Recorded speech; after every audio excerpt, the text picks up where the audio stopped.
What's going on, guys, and welcome back to the channel. For today's video, thanks to the team over at Threezero, we're going to be checking out their Transformers Rise of the Beasts DLX Bumblebee. Now, as we check this guy out, to be honest, I can't find anything to complain about. I mean, this guy quite literally looks awesome. To be fair, when I've got it in my hands, it's probably the closest thing I'm ever going to get to actually holding the CGI render, because this guy does look fantastic, and I think it may just be one of their best DLX Bumblebee figures which we've so far seen. So, as we check out the details, even with the LED switched off, he still looks insanely movie accurate, yes, to that scene just after the museum battle. I mean, look at the detail we have packed into the eyes, and the weathering is just amazing. I mean, we've got some really nice weathering packed onto the helmet, especially there for the Autobot insignia. This specific design for Bumblebee does have the 1977 Camaro, so they've completely redesigned the entire chest, which I think looks awesome. You know, we get those classic racing stripes, and the detail packed here into the torso just looks nuts. I don't even know where these pieces would end up on an actual car. I mean, it's so crazy looking, but yeah, just amazing. And the paintwork, you would literally think this was real metal, but in fact, most of this is plastic. I mean, he does have quite a bit of die cast, mainly internally. There's not much externally besides packed here into the feet, but still, I mean, look at how realistic that looks. And as we spin this guy around here to the back, check out the details we have here on these door wings. Now, I'm going to be touching base with these more later on in the video, because there are a few ways in how you can display them, but look at the spinal column as we check out the back of Bee's legs. Again, amazing details. We kind of get these copper shocks, which look super badass, and even here for the back of the feet, it looks really awesome. As we flip this guy around here to the front again, I do believe the foot design is a direct carryover from what we saw in the Bumblebee movie. This time around, it does have the Camaro wheel smacked onto the side of it, but yeah, just overall, such an amazing looking figure. Now, as we get stuck into this guy's articulation, the bread and butter of Threezero figures, the head and the neck are on two ball joints, so you get an amazing range looking up as well as down. It can also tilt side to side as well as rotate left to right. These tiny little antenna pieces can also hinge up and down, which is pretty awesome. And before we check out the torso and the arm articulation, I want to spin this guy around here to the back, because if you've checked out the entry scene where Bumblebee kind of deploys into the final battle, you guys all know there is quite a lot that goes on here with the door wings. So in terms of articulation, they can be angled down, which I think is awesome. This was a look that we saw in the film. They can also be angled upwards. You can hinge them forwards and backwards, and you can also split them like a clapperboard, which I thought was really cool. So in some ways, I guess this is kind of a nice throwback to how he originally looked in those Michael Bay movies, but yeah, really nice display. And this is how he looks from the front with those door wings splayed open, and they've even detailed the insides. I believe this is like circuitry, the insides of a real car door, so that's really sick. And these wheels here are on ball joints, so you can move them slightly forwards and backwards, which I thought was a pretty sweet touch. But in terms of the articulation, these tiny little collarbone pieces are on some very small ball joints, so they will move up and down. The shoulder pads, I personally would recommend to hinge out of the way before you begin articulating any area, just so that you don't bump pieces into each other. But we do get a really nice butterfly joint, which can go forwards, backwards, as well as up and down.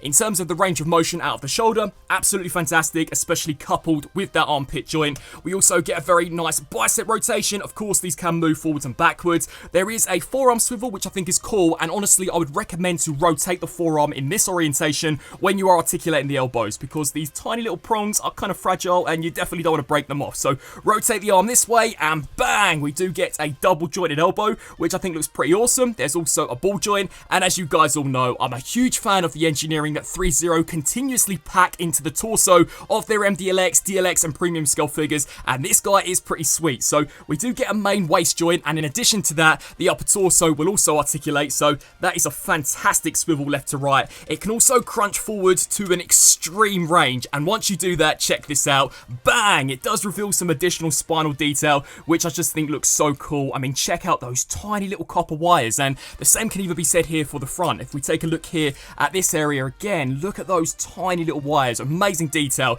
It will also rock side to side, and it does reveal detail that you wouldn't even see if you just had this guy in kind of a natural position. So look at all of the detail that we've got packed into the upper piece of that section. It's just super awesome. So that's fantastic. The headlights are also on ball joints, so they can flare out to the sides as well as inwards. I guess you could rotate them around. I wouldn't necessarily recommend to do that, because those ball joints definitely don't look to be made out of the thickest plastic, but you have a few options. In terms of the hips, much like the shoulders, I would definitely recommend to take these thigh pads, just hinge these sections down, and to tell the truth, I have no issues whatsoever in the articulation articulation that you can get out of these, because it just keeps going. I mean, look at that. It's not even a high kick. It's literally like a kick into the head. It is absolutely fantastic. So yeah, amazing engineering as we take these here all the way back. Just as impressive as the front. You could probably push this slightly further, but you know, I'm just going to leave it here for this review. He'll also do a kick out to the sides. We get a very nice thigh rotation, and in terms of the knee joints, absolutely amazing. So they do bend way past 90. We even get a bit of sick piston action, and look at the detail that is packed inside that joint as well as on the back of the kneecap. I mean, this is an area which you're unlikely ever to check out. So yeah,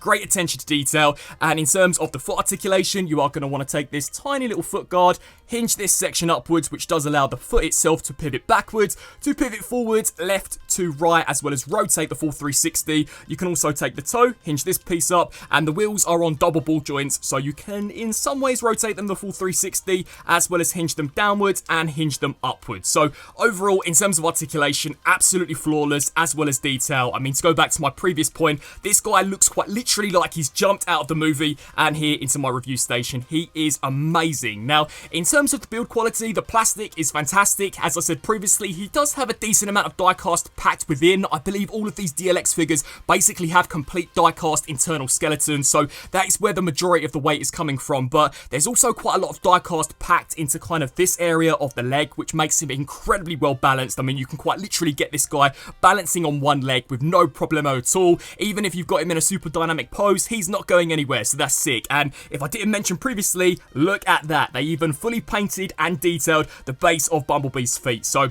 yeah, overall incredible.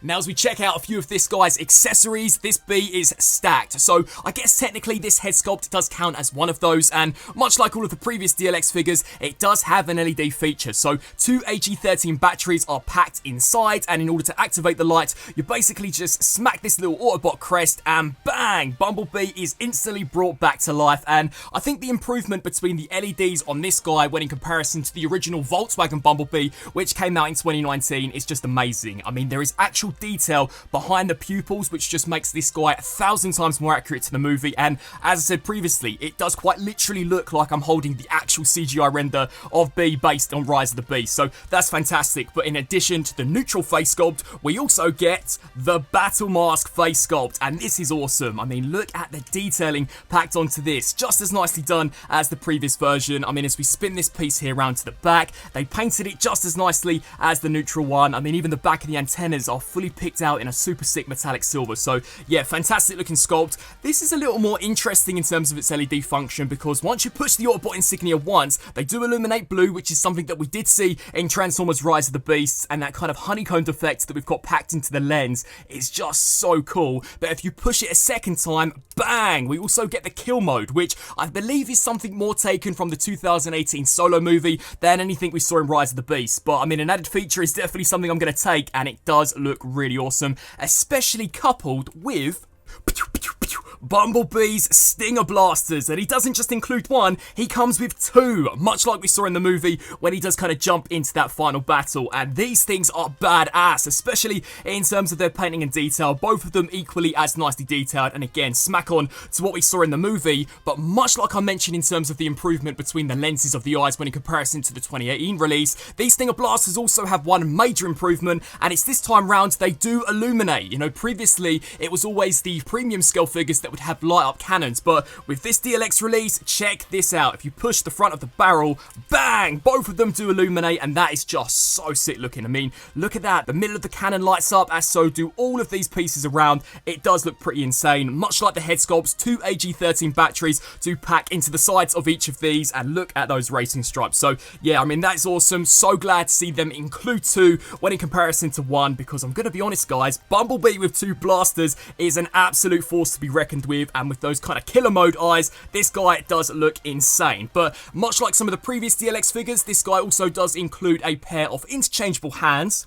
So in addition to the pair of fisted hands which I showcased previously, he also does include a pair of relaxed ones, you know, equally as detailed as well as nicely painted. It would be super cool in future if maybe Threezero could begin giving us articulate fingers, but you know what, as it stands, interchangeable hands are definitely not a bad thing, and the detailing on them is nuts. But that's not even it, because we also get a pair of kind of dynamic karate chopping hands, which are awesome for some of the fighting poses, and in particular the running poses. And to kind of go back to my previous point, because this guy is so well balanced in the base of the leg, you can get him into some super awesome poses running. So yeah, those are super fantastic, and I mean, check out the detail on the inside of the palm, so accurate to what we saw from both Bumblebee and Rise of the Beasts, and that metallic gunmetal finish, you would quite literally think they too were die cast, but in fact they are kind of this pliable plastic. So yeah, overall in terms of accessories, phenomenal, but those Stinger blasters are by far my favourite out of the entire bunch. But before we wrap up, he also does include the signature DLX base, which,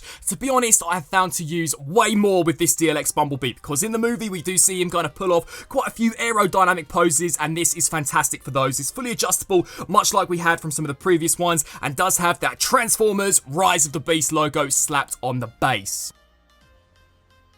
Now, as we jump into a few comparisons, here we have Threezero's Rise of the Beast Bumblebee stacked up alongside the 2018 solo movie version, and in terms of a comparison between the both, there really isn't any to be had, because both of them are solid, amazing representations of their respective CGI models. In terms of which one is better, I think ultimately it's just going to come down to your own personal preference, whether or not you prefer Beast-looking Rise of the Beast where he did have the Camaro, or if you prefer the 2018 outing where he had the Volkswagen Beetle. But just to show you guys how they stack up here from the sides, very similar designs. Of course, it was basically just the reshelling of the vehicle mode, which was a result of why this Bumblebee does look quite a bit different when in comparison to the previous version, but amazingly detailed, amazingly painted. I mean, these things are quite literally works of art, and as I said previously, probably the closest we're ever going to get to the actual CGI models being in real life. Next up, here he is alongside the Transformers The Last Knight Threezero Bumblebee, and to go back to my previous point, both of these are flawless recreations of their CGI design, so